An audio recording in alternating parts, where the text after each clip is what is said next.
John, the MAGA media is in full revolt over the Trump DOJ and FBI's claim that Jeffrey Epstein did not kill himself, did not have a client list, and Donald Trump is not at all defensive if you ask him about it. Let's watch. Are you still talking about Jeffrey Epstein? This guy's been talked about for years. You're asking, we have Texas, we have this, we have all of the things. And are people still talking about this guy, this creep? That is unbelievable. Do you want to waste the time, and do you feel like answering? I don't mind answering. I mean, I can't believe you're asking a question on Epstein at a time like this, where we're having some of the greatest success and also tragedy with what happened in Texas. It just seems like a desecration, but you go ahead. Jeff Epstein, the financier. The question that Trump was responding to there from a reporter was whether Jeffrey Epstein ever worked for U.S. intelligence or a foreign intelligence agency. Both of those claims would become like an article of faith in Republican circles, MAGA circles. The reporter also asked about the video DOJ released of the area outside of Jeffrey Epstein's cell on the night he was killed or died. That's what they want. We don't. Yeah, sorry. Apparently, the video is missing a minute. 62 seconds. So 62 seconds, Tommy. The digital clock on the screen jumps from 11:58:58 to 12:00 a.m. So Pam Bondi, the Attorney General, said she would get back to the reporter on the intel agency question. Sure. And that all videos from this prison or jail are apparently missing a minute for some reason. Happens every night. John, do you think those questions, those answers are going to cut it? Will that quiet the conspiratorial masses? First of all, I love that we do this every day now, and I'm excited to bring out the red string today. So here's the thing. I didn't take any of this too seriously. Donald Trump, just then, like the defensiveness in his voice, it's the first thing that's made me think, maybe there is something there. I'm getting red pilled here. Big time. And I'm not there yet, but that was so unlike him to flip out over. Donald Trump. He famously likes to be just on message, focused on the big task at hand. There was a tragedy in Texas. What about all this success and this tragedy? When tragedy breaks out, when success breaks out, Donald Trump, that's all he wants to talk about. He doesn't want to talk about any extraneous bullshit. He's never been known for that. Yeah, no, he was talking about the Russia probe like 30 seconds before this question was asked. And also the question was like asked to Pam Bondi. He jumped in there. Yeah. He was like, well, let me just say something before. Yeah. And then he told her she didn't have to answer. So don't answer, Pam. Shut the fuck up, Pam. Pam's like, I'll answer anyway. Yeah, I'm getting a little red pilled too. Look, I agreed with your general point. We recorded a video on this yesterday. I agreed with your general point that the suggestion that Epstein had like a little black book that said client list I'm blackmailing was always a touch silly. But I can see a situation where Jeffrey Epstein, look, he's a scumbag. He abused young women. I can imagine a scenario where he facilitates sexual relationships with underage women and these rich and powerful people, and then either uses the knowledge of that encounter or video of that encounter to blackmail those people. What I have no idea what to make of the claim that Jeffrey Epstein was either CIA or Mossad or MI6. I get more than a little uncomfortable when these scenarios, conspiracies inevitably blame the Jews. And I'm well aware of what's happening here. But so you're going with MI6 then? Well, Jeffrey Epstein did have a well-documented relationship with Ehud Barak, the former prime minister of Israel. There's a photo of Ehud Barak going to his house in 2016. He funded one of Ehud Barak's businesses. A number of reporters have claimed that Ghislaine Maxwell's father had ties to Israeli intelligence. There's literally a book called Robert Maxwell, Israel's Super Spy. Can I just, I don't know how intel agencies work really, but would the Mossad or MI6 or the CIA, would they have an undercover agent as prominent as Jeffrey Epstein, just hiding in plain sight? Is that something that intelligence agencies do? I don't know.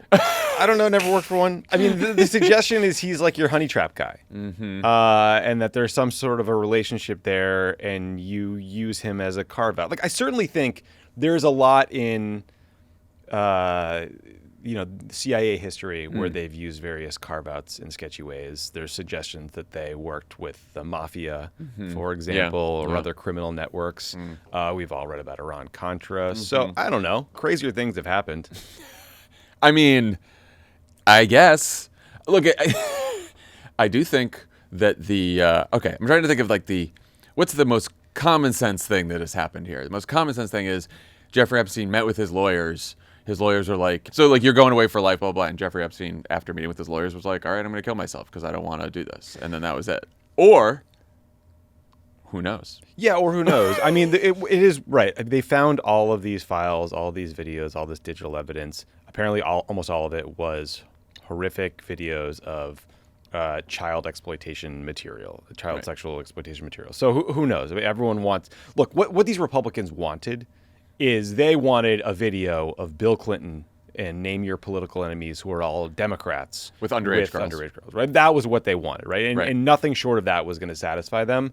And maybe worse, because what the QAnon, the deeper conspiracy, the Pizzagate stuff, is that where there is child trafficking and exploitation, there is a cabal of elite Democrats and celebrities behind it. Yeah, it is exactly the Pizzagate kind of QAnon thing, which is that there is this elite cabal of satanic pedophiles running the world. It sounds weird when you say it out loud. Now, it sure does, Tommy. Now, where I will...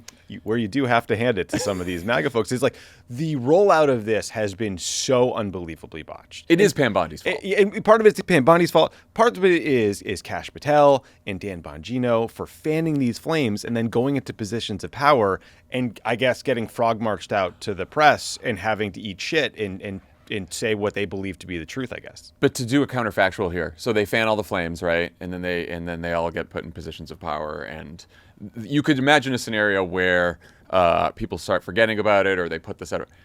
Pam Bondi deciding to throw a surprise binder party for all these right-wing crazies who come to the White House and just give them a tease of what's to come, and the tease is all public information they then find out, and gets them all excited. Like, I do not think this would be nearly as bad for the Trump administration as it has been had she not done that. Pam Bondi is a fucking idiot. Mm-hmm. She's our attorney general. She created... Real moron, first-class moron. A good part of this disaster. People like Laura Loomer, who is a scary, awful right-wing troll, is out there calling her Pam Blondie. She's accusing her of covering up sex crimes. She's demanding that Trump fire Pam Bondi. So also, a bunch of the influencers that got the binders are now saying demanding her resignation as well. Yeah, they've turned on her. She is. I would suspect she could be in trouble. So John, one person. Look, again. So the thing you have to hand it to the right wing folks is like the rollout has been terrible. None of this makes sense. How do you release a video with a missing minute, right? And then Donald Trump's defensive reaction there was really weird. So one person who is not buying the Trump administration story is Tucker Carlson. Here's a clip of Cigar and Jetty and Tucker Carlson talking about all of this on Tucker's show. I never thought that I would be offering an apology to Jeffrey Epstein. I think of all the times I've maligned that guy, all the times I've accused him of crimes, of blackmailing people, of trafficking children to powerful figures around the world on behalf of global intel services. And then I learned yesterday from Attorney General Pam Bondi, that's totally untrue. Yes, yeah. The guy killed himself after 36 days in prison. And then his best friend, former girlfriend, Ghislaine Maxwell, doing 20 years in prison for no crime. There are no victims. Yes, it's a victimless crime. They're obviously persecuted by the state. Yes. They're political prisoners, really. I don't want to be lied to, and I specifically don't want to be lied to by the very people who built careers, and I'm talking here specifically about Kash Patel, Dan Bongino, and many others who now work for the administration, who fed MAGA and the American people and promised them to get to the bottom of this, only to turn their tune immediately upon assuming office, lying before Congress, talking about this is an obvious case of suicide, going on the Joe Rogan podcast, and effectively asking for some level of trust. Oof. No one does scathing indignation quite as well as Tucker does. So, look, Tucker is not someone I agree with on most or any political issues, except for Iran. He's been pretty good, but he's a huge influential audience. And just stepping back a little bit, in recent weeks, Tucker has been fiercely criticizing the war in Iran. He interviewed this other very influential right-wing guy named Sean Ryan, where they specifically talked about Don Jr. and Eric Trump going around the world cutting real estate deals like around their dad's visits and called it corruption. And now there's this right-wing explosion over Jeffrey Epstein. Look, we have a vested interest in wanting the MAGA coalition to split apart, right? Because we don't like Donald Trump. We don't want to see him in power. But I genuinely think that shows like this are going to have an impact on people's opinions or willingness to trust Donald Trump. Also, I think they're not happy with Trump reversing the decision. I'm sure you guys are going to talk about this on Pod Save the World today on the weapons to Ukraine. Yes. So now Donald Trump's giving weapons to Ukraine, bombed Iran, $4 trillion in deficits, the big bill, cutting Medicaid, which is most of his voters. Which they love. Yeah. No, I mean, but the Tucker people don't like that. So and then the Epstein thing is really just the cherry on the top. But look, I mean, just from our side of things, of course you can't trust what Pam Bondi and Kash Patel and Dan Bongino say about anything, right? Because they were professional liars who got into these jobs. Then they have been lying since they've been in these jobs.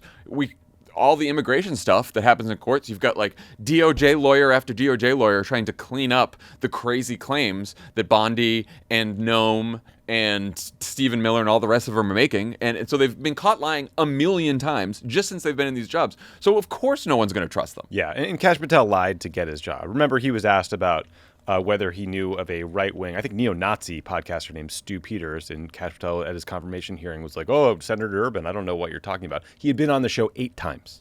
And he pretended he'd never heard of this guy. Like, he is just not credible. I mean, because that's why I was like, my like, I think to myself, like, okay, this can't be true. It can't be a list, but whatever. They put out the statement, but it's like, oh, I guess I'm just supposed to trust the statement from this Department of Justice and the FBI who has lied to us so many times. Like, I don't know. I guess we can't trust their statements. Yeah, and what's weird about this, right, is Jeffrey Epstein died in 2019. Trump was president then. Mm-hmm. So it's funny. It's like kind of confusing and odd why this is all bubbling up now as opposed to then, I guess, in part because of he had him killed. Well, it's in part because of like the call is coming from inside the house, right? Like if Trump is mad, as we saw in that clip, that he's getting asked about Jeffrey Epstein, then he should talk to the people in the MAGA world, in his administration, who have been fanning the flames on this thing for years. People like J.D. Vance, Kash Patel, the FBI director, Dan Bongino, the deputy FBI director. Like, they were big podcasters who talked about this all the time. For example, here's a clip of Kash Patel talking with Benny Johnson, that dipshit, back in 2023 about all things Epstein. So are you, like, in closing here, I want to just be very clear. Republicans could get Epstein's list out now? Like, how would that process work? Simple. One subpoena to the FBI. Give me the list. Oh, you don't want to give me the list and you're going to break the law and commit contempt of Congress? We're going to take your money. We're going to take Chris Wray's private jet. Taxpayer-funded G5 rides across the country to his Appalachian State vacation home, down to Georgia, and all over the rest of the place. That guy doesn't need a G5 government-funded jet. And the second you take that money, you get Epstein's list. Here's the problem, Kash, is that they shut down the Lolita Express. So how are these guys going to fly on a private jet anymore? It's really... I know we got bigger fish to fry, but I do not want to move off this video without noting that he is wearing a T-shirt with his name, but it's $K$H. Yeah, he had a whole whole branded store on his website. It's our FBI director. I would like to note, I love that clip for so many reasons. Lovett likes to talk about people being hoisted by their own petards. Good example there. Yeah. But yeah, I love all this talk about the G5, the private jet. Kash Patel is the FBI director. He lives in Las Vegas, and he repeatedly flies to Nashville to visit his like 26-year-old girlfriend. So anyway, that's neither here nor there, but sure. But John, like this civil war is happening. Like, I don't know if you saw this right as we were walking in. I saw a bunch of tweets where Elon Musk and Roger Stone are tweeting that Steve Bannon is in the Epstein files. He's on the list. The great thing about the list not being a list and no one knows where it is and now people are denying its very existence is anyone could be on the list. And now forever, anyone could be on the list. Anyone could be on the list. And like the conspiracy just like it balloons. You see this a lot with like QAnon and all these things. Like they just sort of balloon and they envelop current events, right? Like Cigar, who's a very smart guy. Like I don't agree with him on politics, but like doesn't seem like a conspiracy theorist. Yeah. Right. He is saying, he and Tucker in that conversation later on agreed that like the quote unquote lie from the administration is not designed to convince your average sort of like voter. It is designed as a signal to tell the others implicated in the conspiracy that we will go to any lengths to protect you. And they keep talking about how this is coming out right as Netanyahu is visiting Washington. So they're pulling that into all of it too. I can't believe I'm doing this and I'm now going down the rabbit hole with you, but I was I was reading about sort of Tucker's reaction and Tucker, he's like, I don't think that the Donald Trump is necessarily on the list. He's like, though maybe. He goes, but I do think there's a history of intel agencies protecting people within the intel agency or people who've been working for intel agencies who've done sex crimes, because if they had to testify, they could reveal sources and methods if they had to testify in court. And so Cigar at one point in that conversation with Tucker talks about how there was like a BuzzFeed story about the CIA, and like over decades there were like a bunch of CIA employees who had various sex charges about sex crimes, and they were not referred to for prosecution, and the CIA just said they were going to handle it internally.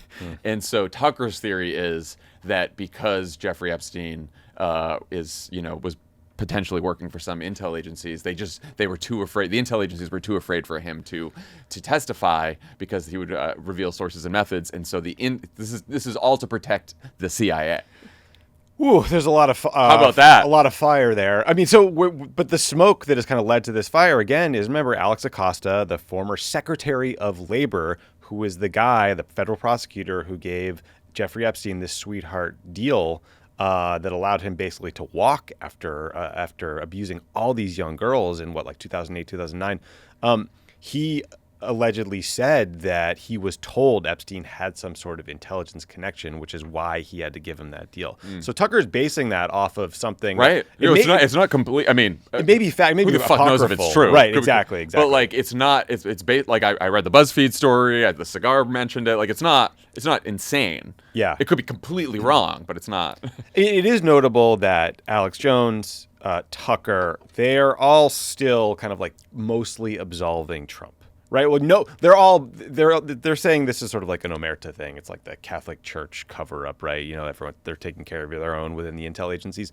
They're also, I mean, Alex Jones went on this thing. He's like, oh, you've seen Trump's girls, they're big, powerful women. Look at Melania. It was like this whole bit. Like, he doesn't like young girls. Do we know if he actually threw up yesterday? I don't know if he threw up. We can find out. I'll give him a call.